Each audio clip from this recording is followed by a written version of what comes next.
Welcome back, everybody. The LA Times describes speaker, trainer, and comedy mind reader Sean Bott as a crazy blend of Jack Black and Chris Angel. Sean has appeared on HBO, MTV, NBC, CBS, and the Sci-Fi Channel, and also in the movie 127 Hours with James Franco. In the past 10 years, as a keynote speaker and corporate trainer, Sean has helped bring powerful tools for connection and curated mind-blowing moments to over 1,500 corporations, associations, and universities worldwide. Sean is here today to help us identify and address what most organizations struggle with these days: solving the work cultural human disconnection caused by the worldwide technological interconnectedness. It's a mouthful. I'm excited to hear what that's all about. Everybody, join me in welcoming Sean Bott. Thank you. You did awesome. Hi, humans. This is me waving. No one's waving back. Oh, one person's waving back. It's too late. There's a special place in hell waiting for all of you that didn't wave. Raise your kitten paws if you have seen a mentalist before, a mind reader. Anyone? I know you're looking at me wondering where the attractive Australian is, and you're asking, why is Sad Frodo on stage today? The reality is, I'm here to teach you simple, actionable skills that will make relationships easier and more natural. I will teach you to tip other people towards connection. That is it. That is my whole job. And after I'm done, I'm gonna eat a churro, and I'm gonna feel good. Come with me now on what may be the saddest road trip in the United States. We're going to do the drive from Rapid City, South Dakota, to Fargo, North Dakota. Has anybody done that drive? You know what I'm saying, yes? You feel me? If you are from Utah or love Utah, you are used to mountains. This is a land that devours mountains for the most part. It's a 7.5-hour-ish drive with nothing but billboards and sadness for me. About 2.5 hours into the drive, you realize we've exhausted every conversation topic imaginable. We've gone through every podcast you've downloaded, every snack that you've brought, every playlist on your phone.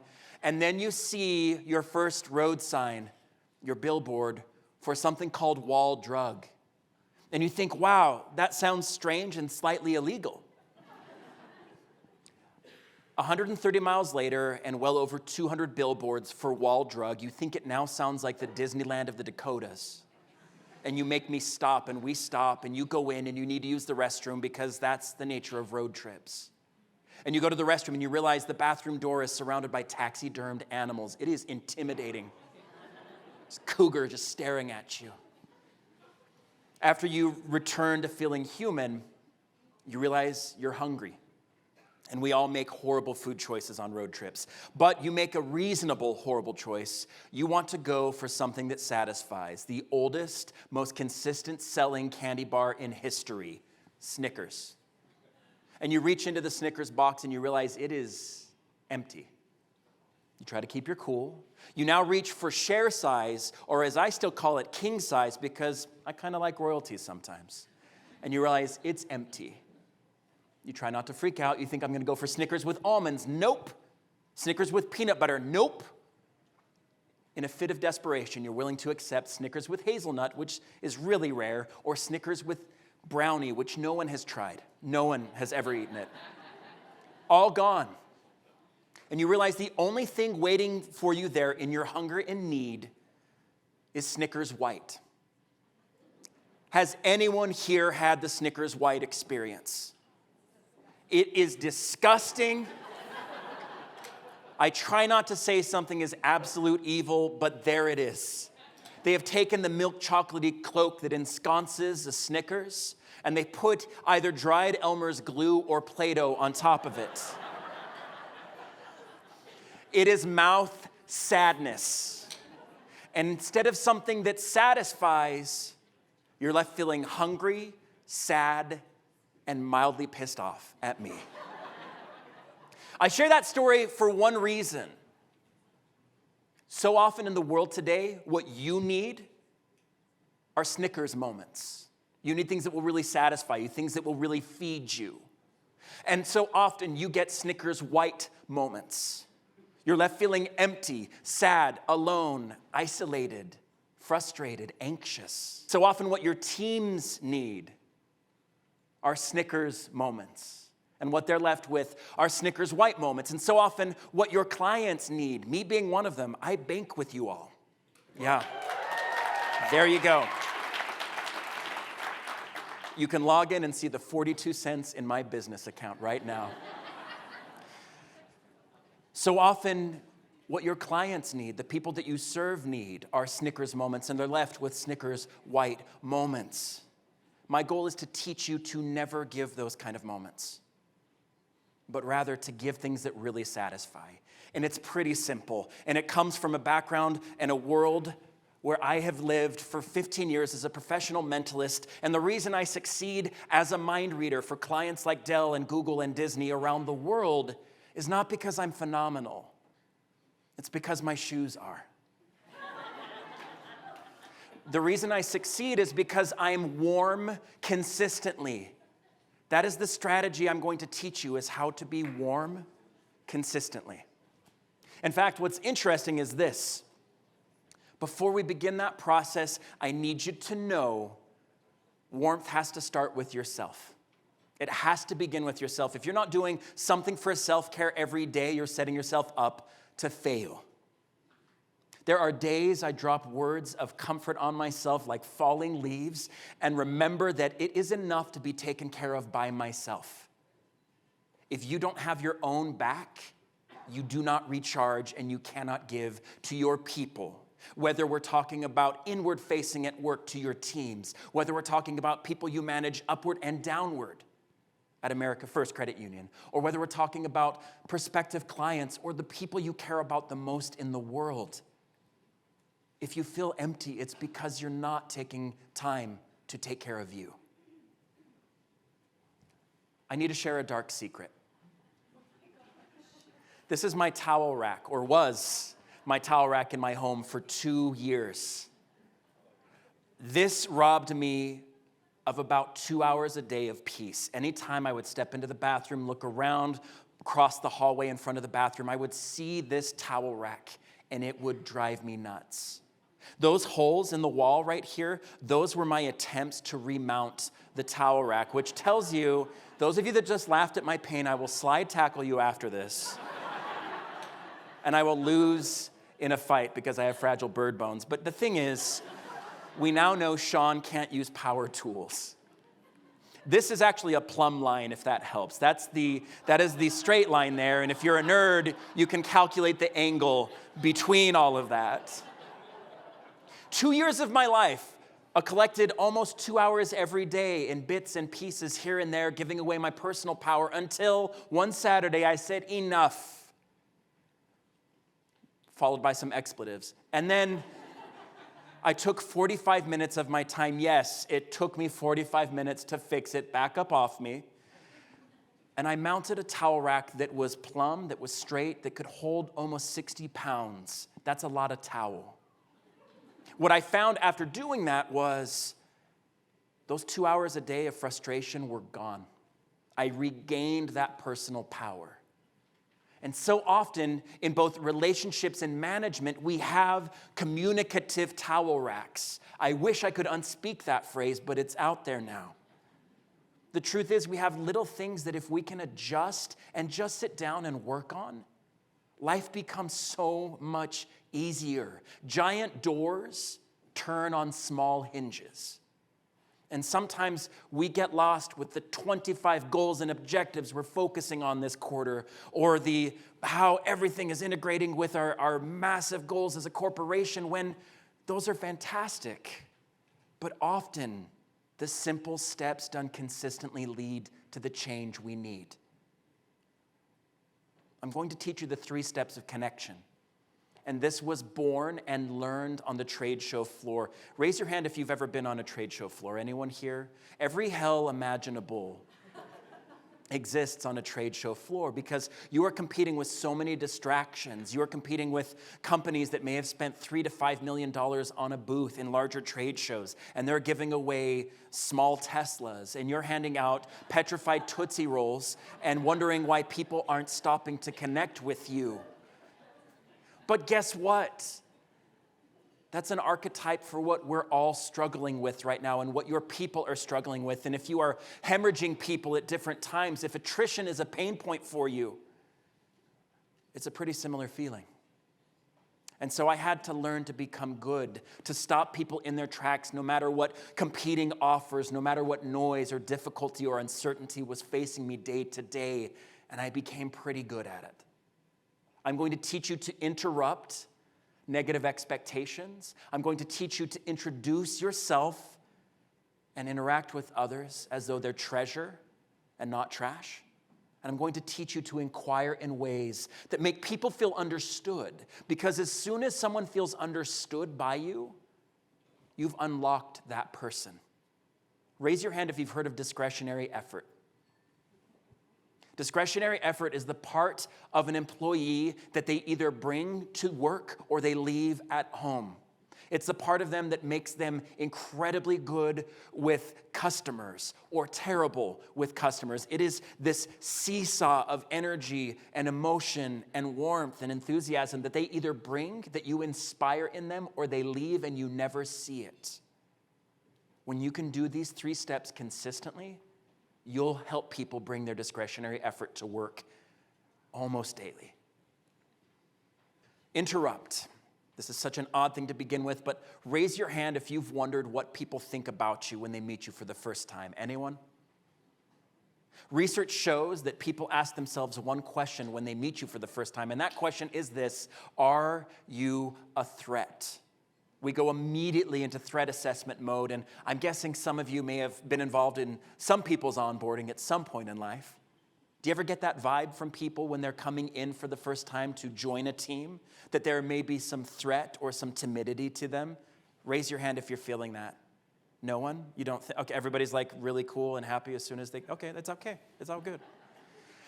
Whether people show it or not, they are trying to figure out if you are a threat to them. And the tough thing is, in management relationships, that question sometimes never goes away. And so people come to you guarded unless you can find a way to show that you're not a threat and do it quickly. Is your time with employees and with each other and with customers face to face, is it growing or shrinking? Massively so? Do you find yourself with less and less time and more things that have to get done? See, it's interesting. We often have maybe 30 seconds to 3 minutes to make an impact on the people we're working with in order to help them to recharge and keep going, to know that they're part of a team. And real functioning teams take lots of reconnection, lots of affirmation, lots of warmth.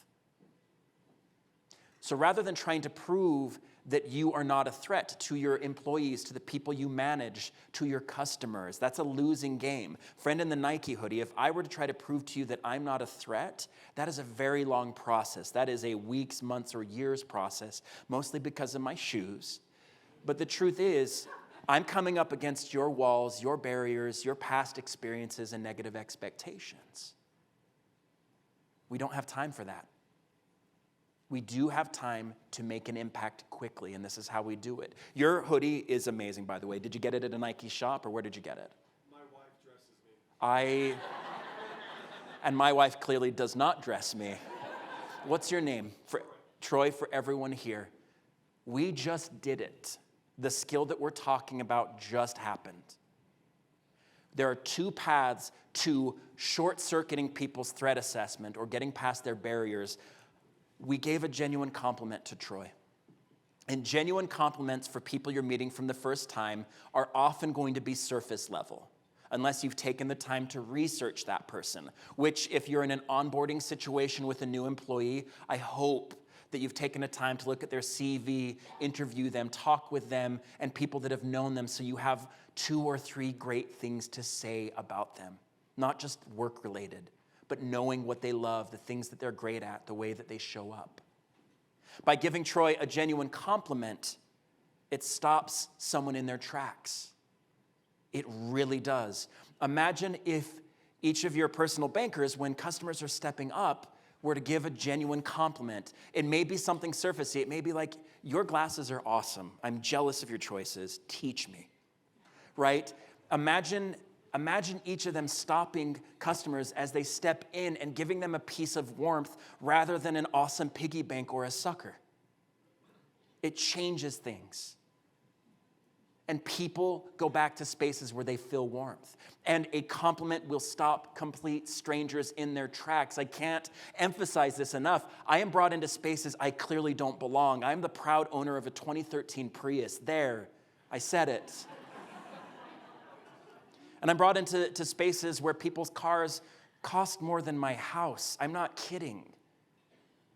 But I find connection with people because I know to lead with warmth. John Gottman, top marriage researcher in the world, indicates that 96% of interactions end as they begin. Think about that. It means if I lead with warmth, I'm most likely going to end with warmth. If I lead with criticism, or if I'm shut down, or if I'm caught in our ridiculous devices, I will lose that chance to connect with that person and hopefully build a space they want to stay. Everyone hold up your phone for just a second if you can. And if you don't have a phone, you're lying. Also, if you're holding up a Hershey's bar, we know. You touch these devices on average 2,617 times a day. That's not a number Sean made up. It sounds like a number Sean made up, but that's what research shows. That's a lot of touching. How often are you touching the people that matter to you? How often are you touching the people that you manage, the people that you want stronger relationships with? And you may think I'm talking about like how are you touching them in theory? No, I mean, even just like a gentle handshake or just showing up or a high five, how often are you doing it? If we take the time to see the good, circle it, and say it, we build a culture where people will continue to do that. By the way, if I compliment your hoodie, Troy, and there's a table full of people wearing hoodies, what is everyone thinking about their hoodie? It's not good enough. It's not good enough. And unless you become super great at rapid fire complimenting people, which you can, there's a much easier way, and it's this. If it is employees or if it's people I'm meeting for the first time, I do this. Hey. I smile and I wave like a 5-year-old. Because despite what you four are showing, most people will smile and wave back.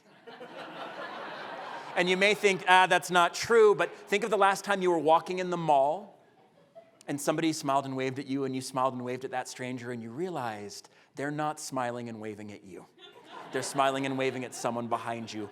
It's hardwired in us. And so I want you to take a second, pair up with the person next to you. We're taking 15 seconds to give a genuine compliment, 15 seconds to get a genuine compliment. Get uncomfortable in a good way starting now.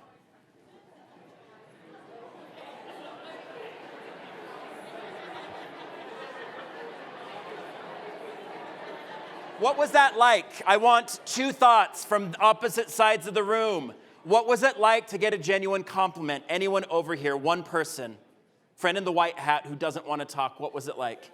It was genuinely, it was awesome. What was awesome about it? She told me that she appreciated the friendship that she's built with me. And that just felt good. It feels good. It feels good because it's true. And literally, a compliment is like a great gift. And every great gift says, I see you. I see you. We go sometimes days or weeks without being seen, and a compliment can be oxygen to a drowning person. Not that I think you're drowning, friend in the white hat, but if you are, breathe in that compliment. What was it like? Someone over here, friend with the amazing long beard that I want to adopt and raise as my own. You know who you are. What was it like getting a genuine compliment? Felt good. Plain and simple. It's a powerful way to lead with people, even in the most difficult circumstances, even if you know that corrective action or something like that has to come up in a conversation. Hunt the good is the concept. By hunting the good and bringing it to the forefront, you're more likely to increase it. By the way, if I were to walk up to somebody that is near and dear to me that I love to pieces, and I were to say, that is a nice hoodie, and they would say, no crap, you bought me this hoodie. The thing to do in situations like this, imagine turning to the person you care about most in the world today and saying, the gifts that I see in you are, and telling them the 3 or 4 things that you value in them. Much like friend in the white hat shared, that was a deeper, more insightful compliment. You will make grown adults cry. And I'm not joking. This is something that will change someone's day. You will become the high point in their day. And believe me, when you're the high point in someone's day, they bring their loyalty to you. And I'm not just talking about the people you manage, I'm talking about your customers as well. Imagine being the high point in someone's day. You do a pretty good job at America First Credit Union as a whole. I can say that from, goodness, about 15 years of experience with you all. But imagine making it a goal to be the high point in your customer's day and the high point in your team's day. And by the way, one of these blobby humans is named Jamal, the other is Roger. I love it.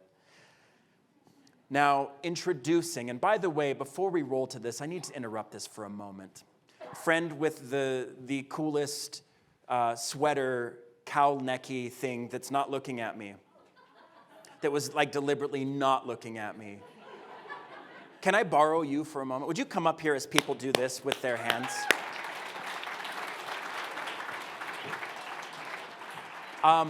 Your shoes are on point. I'm jealous. Thank you. I will trade you. We'll get back to that, Amber. That's going to happen. Amber, this is going to be for you. It's a microphone, and I'm going to turn that. I don't have to sing, though. Oh, you're going to. Okay. Okay. It's not happening. I wish we had time to do it. Thank you. Amber, I want you to think for a second. Did you grow up with any pets that you love? Yeah, I grew up on a farm. Okay, so can you think of just one pet and the name of it? Don't tell me what it is. Sure. I'm going to have you jot it down nice, big, and clear, all in capital letters, in case you have to confirm it. Perfect. So write it nice, big, and clear. I'm going to stare right here at you. You're going to fall madly in friendship with me over the next minute. And then... There you go! It's that simple! And Amber, when you're done, let me know. Yeah, I'm done. Can you take what you wrote and hold on to it? I'll take the pen back from you so you don't get ink on you, and I'll take the rest of those so you don't have to deal with them. And to be clear, here's your microphone too. Can you hold that in your hand so there's no way that I can get to it? Okay. And I like that you frowned at me. Amber just frowned at me, and it was kind of one of those moments I don't where, know. did a mentalist emotionally wound you in the past? Is that what this is? I was just thinking, how hands-on are we going to be? Okay. I love it. Okay. So you've got something that you wrote down. It's in Right. your hand. It's you here. just shook a fist at me. It's all good. It's here. I want you to do this for me. Yeah. And this is kind of a metaphor for warmth and connection with people. Mentalism is popular as an entertainment form because the focus is on you. For 2 minutes, Amber, it's just you. Perfect. Perfect. Amber likes it. And then we'll close with the don't song, and we're good. It's my thing. Amber, can you look at me for just a second and imagine this pet right here? Mm-hmm. It's a dog? It is. Yes, okay. Now, Yeah. it also could not have been, and then it would have been a sad moment. But Yeah. here's the thing, Amber. In your mind, Yeah. not out loud, in your head, can you count the number of letters just in your mind in this dog's name? That's 6 letters. Yeah. It is, yes. Yeah, okay, that's great. That was a really long pause. Okay. It's never a good sign. I'm looking around to see if somebody's tricking me. Okay. No, Okay, no. yeah. Yes, I am. But still, Yeah. the thing is, this is about you. I love that. That was like, that moment you see your career shatter in front of you. And then you just grab a bunch of churros. That's coming up for me. Yeah. Can you, in your mind, not out loud, Amber, just in your head, go and grab onto one of the letters in the middle of this wonderful dog's name? Yeah. You monkey barred from an S to a T. You're focused on Austin. What in the world? Is what my mom said when I was born. Amber, thank you so much. Yes, it Thank you so is. much. That is for you, my friend. Yes. You're amazing. I appreciate it. Thank you.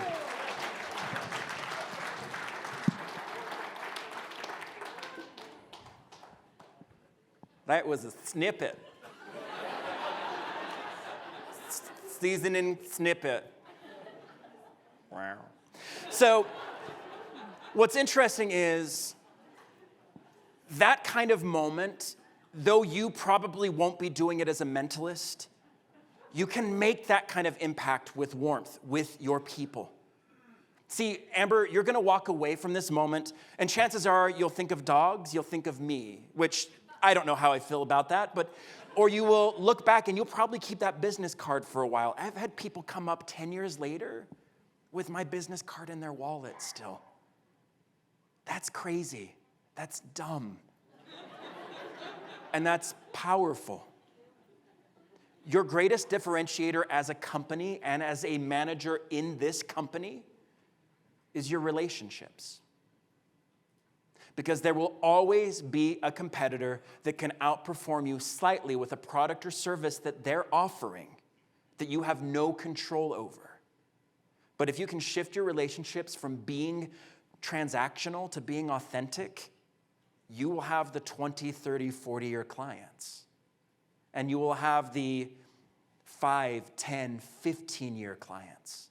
And you will help stretch out sometimes your frontline workers where that's often the greatest turnover.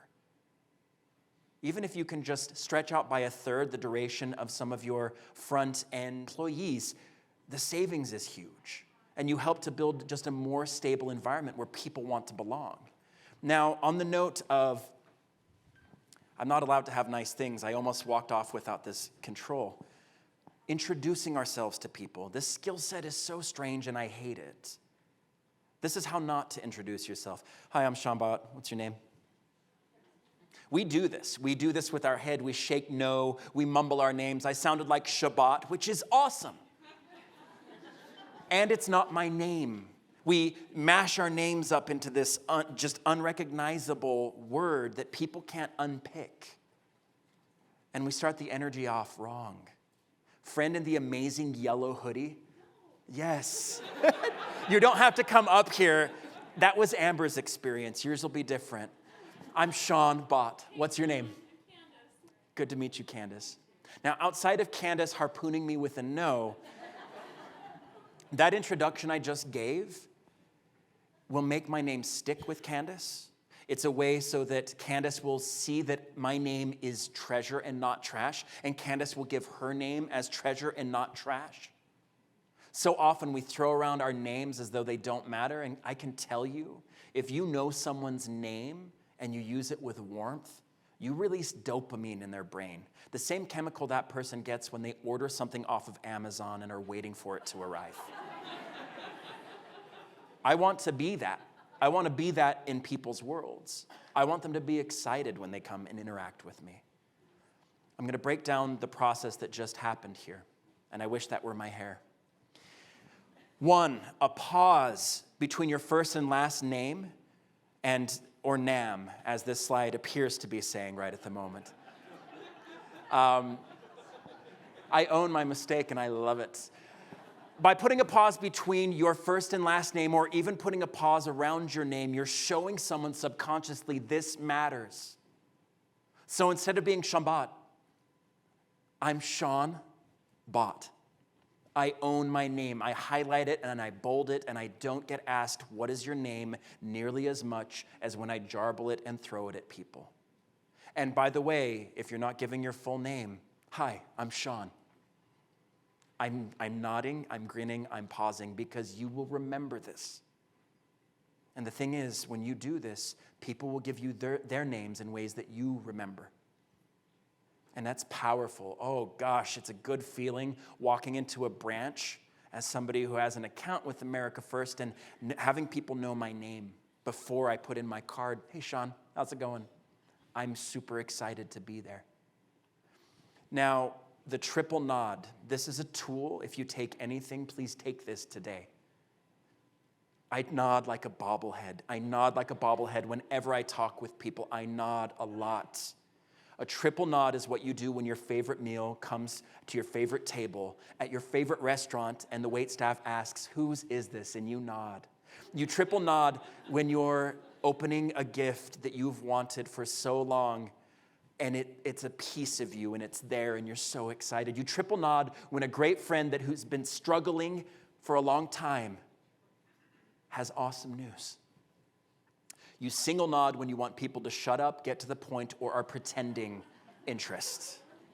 I got a lot of single nods when I came up here on stage. A lot of curt nods and a lot of churro dust. Outside of that, research shows that a triple nod is likely to elicit or draw out 300 to 600% more words from the person you're talking to. How's that? Anybody here do virtual calls? Guess what tool you can use to help people feel more connected? Be a bobblehead. Be a Funko Pop. Do it. It makes a difference, and you already do it. But use it strategically. And the only strategy I teach with warmth is do it consistently. The last step in the introduction process, and by the way, this introduction process is also how you can interact with people you already know. You're not going to give them your name because that would be kind of weird and interesting to watch. But you're going to use their name, and you're going to nod. And by the way, this builds something called a yes set. Raise your hand if you've heard of that term before. Cool. Jody, you're awesome, and I'm glad you've heard of it, and I appreciate you for it. For the rest of you, we'll learn together. A yes set comes from the world of high-pressure sales, often high-price ticket items, and the world of hypnosis, believe it or not. And a yes set means this: the more yeses we create, the more yeses we'll get. If you have something to ask someone, like an employee that you're managing, and it's something that may not be the best task, but you want it to get done with a good attitude, try this. It will influence it. It does. And then the last step here is to smile, like really smile. And I'm going to teach you now the secret to a smile. That is a quokka that exists in the real world, that is not one of a kind, and it is not drugged up. That is a thing. They exist in Australia. People will fly to Australia simply to have their selfie taken with a quokka, which tells you people need better things to do with their time. But the fact that that's real and there's little herds of these things should make you happy enough to smile anytime, anywhere. But if it doesn't work, take your phones, your pad of paper, your tablet, or write with your dessert spoon on the table. Write down things that make me smile right now. Just things that make me smile. And label 1, 2, and 3. We'll stick with 3, go for 4 if you're an overachiever or a type A. As you're thinking of things that genuinely make you smile, write them down. The things that make you grin like an idiot, because that's powerful. For me, I think of my son, who I used to sing Beautiful Boy to. I was taking a nap by him when he was 4 years old, and I woke up and he was sitting on my chest singing Beautiful Papa. I think of my daughter, who has the coolest curly hair and is hilarious and is a force of nature, and she's amazing. I think of my wife, who is funnier and better than me in any way possible. And I also think of Amade Porcelana chocolate, which is the top-rated chocolate in the world and tastes like grapes. Those are the things I have in my battery pack, because guess what, y'all? You cannot fake a real smile. You look constipated when you try to do it. You know it's true. It looks exactly like this. It doesn't touch the muscles in your eyes. You can't fake it unless you are quite possibly a sociopath, in which case you might be able to. But the reality is you have to have an emotional battery there, because guess what happens when you know how to really smile? The person that you're talking with does not know that you're smiling about Scrooge McDucking into a pile of money. They think that you're smiling at them because of them, and they will smile back. And that is my gift to you, because real smiles trigger real smiles. It's like yawning. And now that I said it, you're going to, and I want to. Inquiring. This particular step is difficult. It's something that you all do incredibly well, but we're going to explicate it. We're going to make it right here on the table so we can dissect it and use it to our advantage. And by the way, these tools I'm teaching can be used for good or bad. There are people in the world that know these tools incredibly well and use them to take advantage of people. Can I give you an asterisk? I didn't swear, and a warning. you can only get to where you're coming from. Which means if my intent is to control, then I can't connect. If I desire to control or take advantage, eventually it will come back and bite me, as it should. But if my intent is first and foremost, even outside of operational concerns at your branches or in offices, if your desire is to just create warmth, warmth will return again. It's just how it is. It's much like being the casino in Vegas. When people come to gamble, you may lose in momentary interactions, but over time, when you use these tools, you will win. And what victory means is this. It means people stay in an uncertain world because you provide warmth. And when you provide warmth, you become a unicorn. And people like to go back to unicorns. They're delicious. Inquiring is all about something that we'll get to in a second. Friend with the awesome boots, what's your name? Nicole.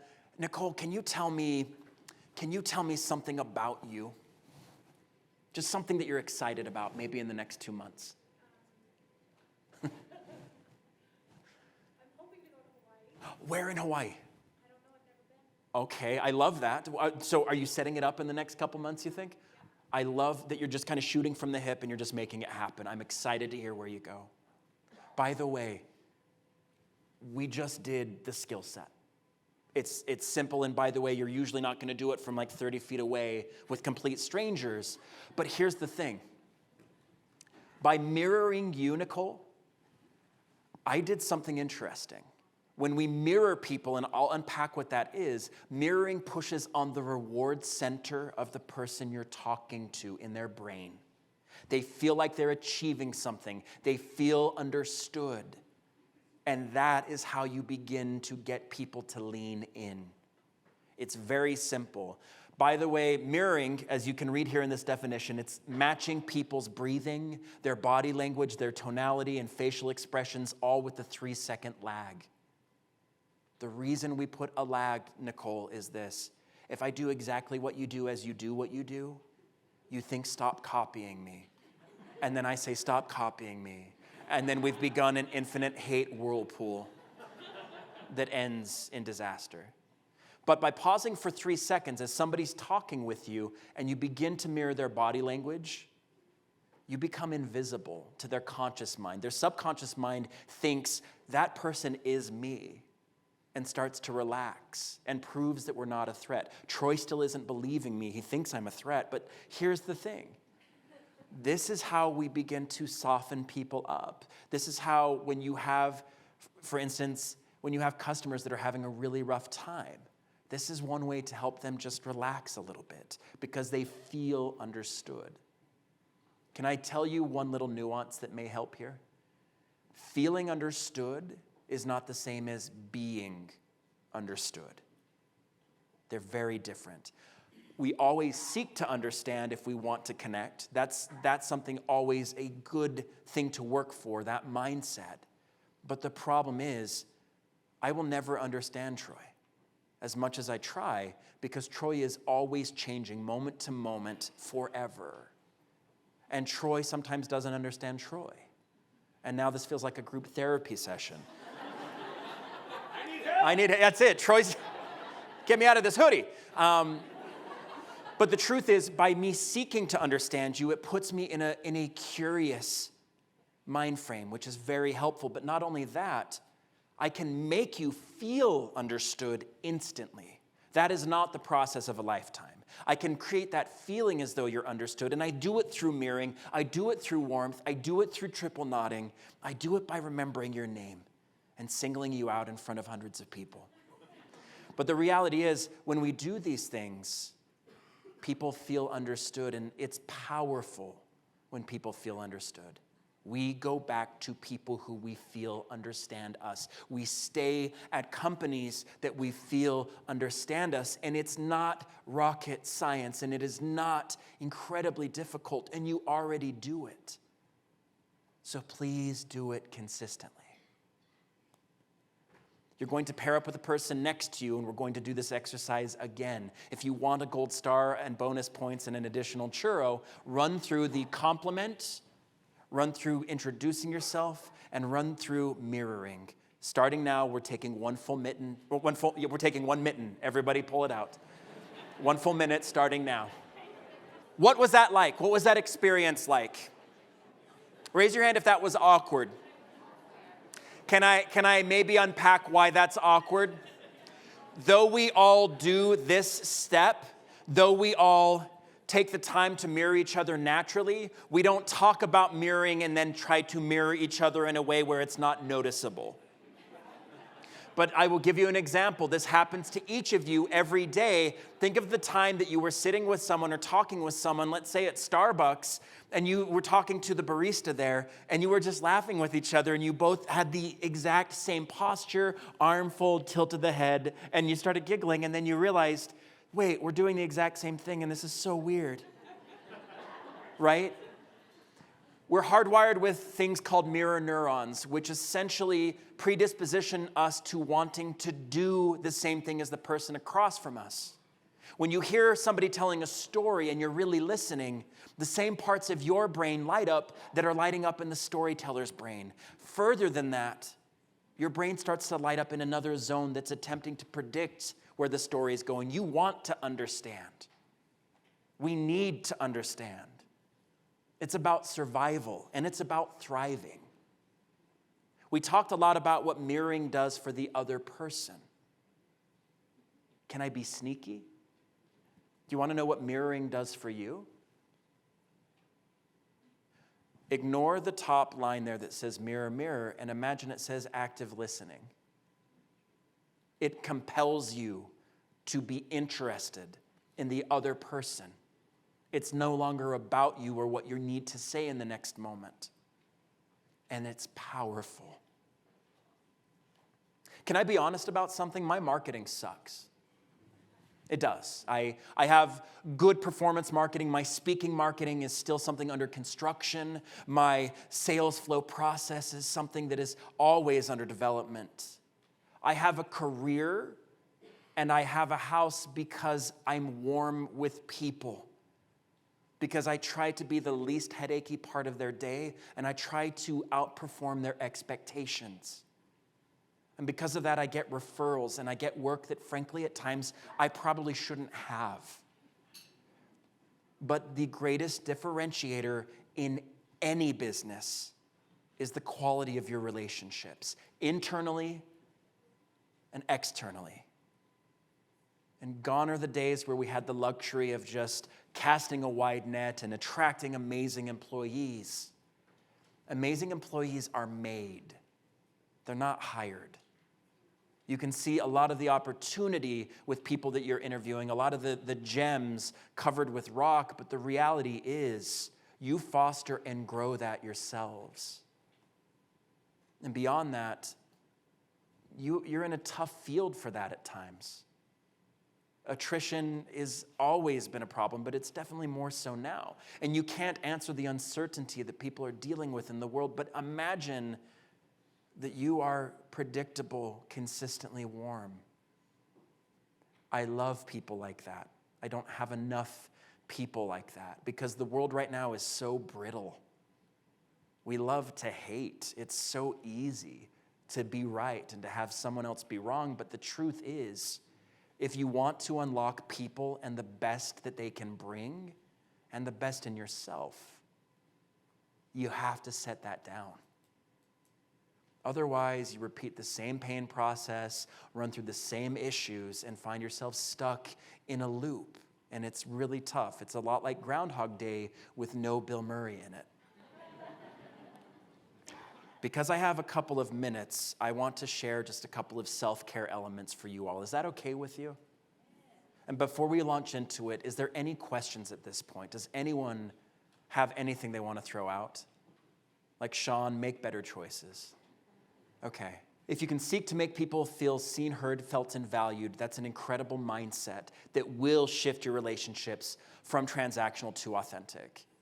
It's frankly the way that we build businesses that last. The companies that last the longest and are the most respected are the ones that actually put people before process. Process is vital. People are beyond vital. Do you ever deal with grumpy people? Raise your hand if you feel that. Do you ever deal with, I can say it. I'm running a firm PG here. Do you ever run into pissed off people? Yeah? Are you ever pissed off? Yeah? Do you find yourself more angry now than you were 4 years ago? Yeah. Our fuses are shorter, and our desire to know what's going on in problematic situations is shrinking. I'd like to teach you the big $1 million secret of de-escalation that you've all been waiting for. If you want it, do you want it? I went to the Roots Academy, which is here in Utah, and it's one of the best alternative charter schools I've ever had the privilege of. Yes, thank you. And Bastian, who is the founder and principal of Roots, is an amazing elf of a human being. I went to that school and I saw high schoolers that through hundreds of high schools I've been to in my far past, I would never see palling around and loving each other.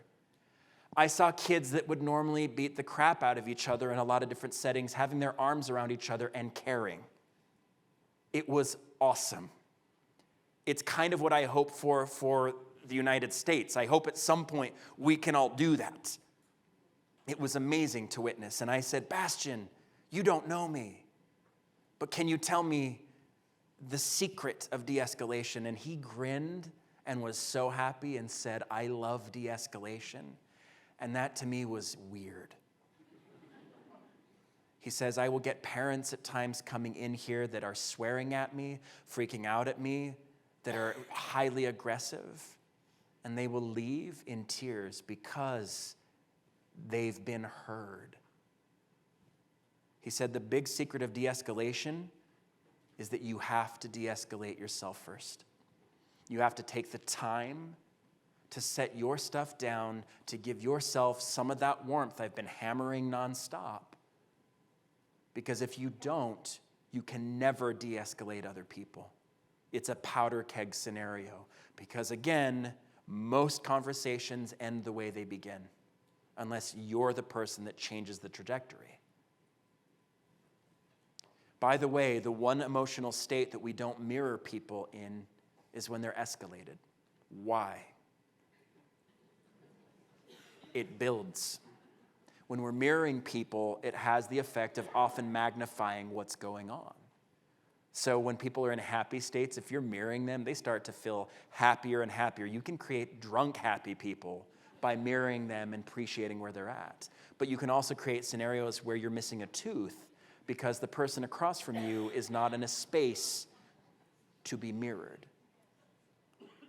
The other secret number 2 to de-escalation is don't seek to solve, just listen and seek to understand.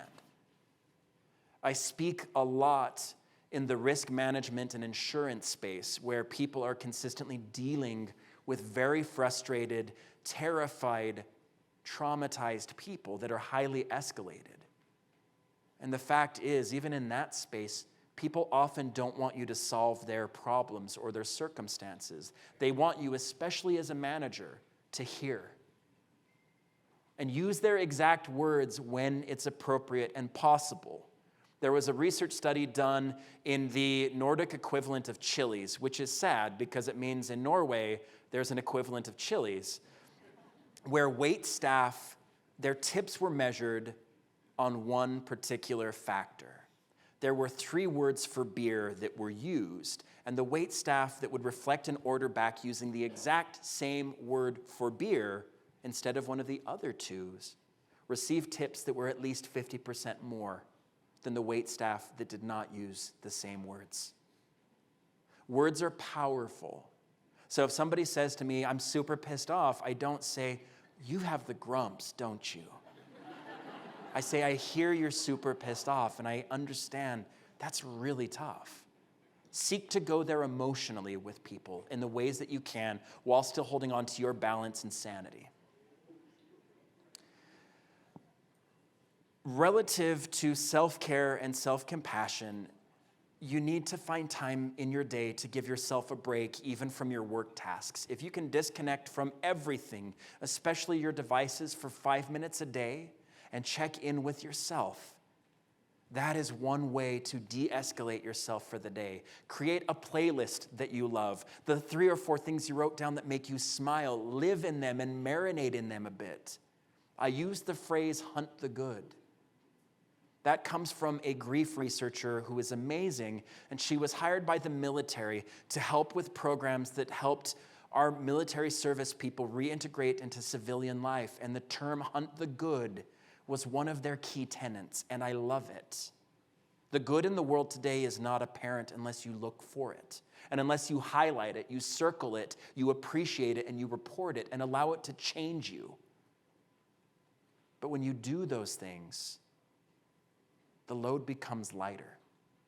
Your work will become easier by doing these things. When you learn to and utilize the skills of interrupting negative expectation, when you introduce and interact with people as treasure and not trash, and when you inquire in ways that make people feel understood, you build spaces of belonging where your people will remain and bring their best, and you will bring better than your best.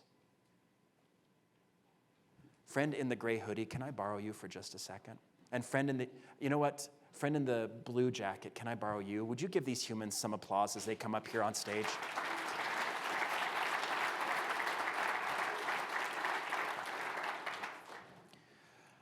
This is a coin purse. Yes, I'm that kind of adult. Can you both come and stand right here? Can you hold out your hands for both hands together? We're going to make it rain in the saddest way possible. Can you take a look at those coins and make sure they're exactly what they appear to be? Otherwise, this is just, it's kind of a sad, sad moment. These aren't chocolate coins. They're not made for TV magic. Is there still a coin shortage a little bit? Okay, so ignore this. Can you just pick out one of those that we'll use as a control? Yeah, you can dump them into here. Can you pick out one that we're going to use as a control? And you can hand it across here. And you're Clay. It's good to meet you. And what's your name? I'm Amanda. Amanda, can you, good to meet you. Can you hold your hands together for me? That's perfect. And I'm going to have you hold on to those. Cup them in your hands. I'm going to borrow this for just a second. And you can turn and face forward with your hands like that. It's an Oliver Twist kind of moment. Okay. People are a lot like pocket change. We can either view them as an annoyance or we can see their collective power. There's something we can leave in our couch and only come to when absolutely necessary. Or there's something that we can actually kind of appreciate the value of over time. And the thing is this, if we treat each other as ordinary, unexceptional, if we treat each other cold, lifeless, a lot like a quarter, we miss out on something amazing. Can you hold on to this, Clay? Hold it in a fist. Seriously, the tightest fist you've ever held in your life. And in Clay, I want you to imagine that coin, as you're squeezing tighter and tighter, is sealed shut in your hand and it's warping and melting like the taco you ate earlier. In fact, Clay, seriously, own this moment. The more you do this, the more you can't open your hand. With that coin melting in your hand, not in your mouth, M&M's lied. The more you treat that coin as something extraordinary and realize it is amazing, much like the people you manage, you can't open your hand. Go ahead and try to open your hand. What's crazy is you can't open your hand. It's kind of a weird feeling. In fact, I left a reporter for the New York Times like this for 2 hours because I'm a horrible person.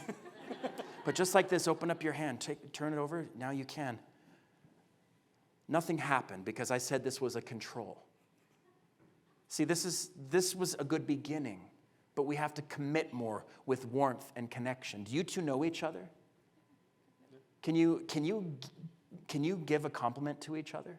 I know that's weird, but can you? Sure. Are you open to it? Sure.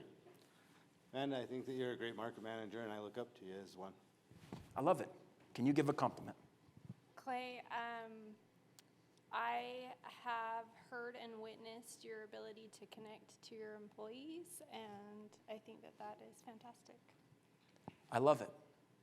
Warmth is the catalyst that creates miracles and relationships. With that warmth in mind, can you begin to rub your hands together? This control didn't work because we had no warmth before, but what's crazy is imagine those coins melting, the people in your workplace melting, warming, becoming something extraordinary, and take a look at what you did. You can open your hands. Oh, wow. You can show Clay. I will show you. These are now warped like little coin tacos. That's cool. Thank you. You're like, I play Scrabble with dead people, but that was pretty cool. And what's crazy is you'll actually see that still melts there, right there at the fingertip. Yes, you can see that still go out. Yeah. It's kind of hot now. If you're open to sharing one of those with Clay and you can hand them out to whoever would like one, thank you all so much for taking the time with me. You can go make it rain in the funnest way possible now. Nope, not towards the TV screens. Thank you all so much.